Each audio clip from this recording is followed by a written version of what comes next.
In the steel canyons of Central, 30 years is a lifetime.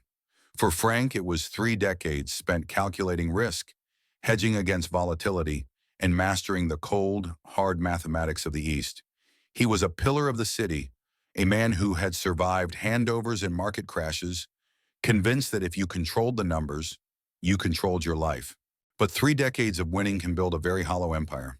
It happened on a Sunday in Wan Chai, a day when the city's frantic pulse slows to a heartbeat and the shadows grow long under the overhead tracks. Amidst the swirling crowds, he found her.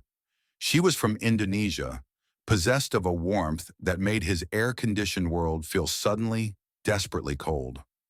For the first time in 30 years, Frank stopped looking at a clock. He looked at her. He didn't just fall in love, he fell into a trap he helped build with his own loneliness. It started small, a few $100s for a broken phone, 1,000 for a sudden medical bill. Each time she reached out with a trembling voice, and each time Frank felt the rush of being the protector. Then the emergencies grew.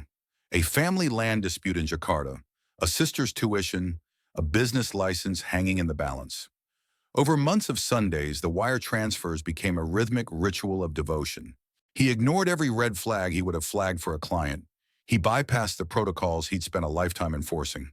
By the time the dust settled, $200,000 had bled out of his accounts, drip by, agonizing drip. He wasn't just paying bills, he was buying a future that didn't exist. The betrayal didn't arrive with a scream. It arrived with a silence so absolute it felt like a physical blow. One morning, the we he had imagined became a me once more. The phone was dead. The social media profile was a ghost. The girl who had looked him in the eye and promised him a life beyond the bank had vanished into the humidity of the South China Sea, taking his fortune and his dignity with her. 30 years in the financial capital of the world, and Frank had finally been liquidated.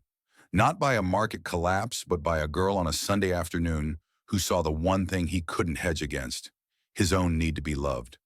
Now as he stands in the neon glare of Wan Chai, he realizes the most expensive lesson of his career didn't happen in a boardroom. It happened in the streets, and it cost him everything he thought he knew about himself.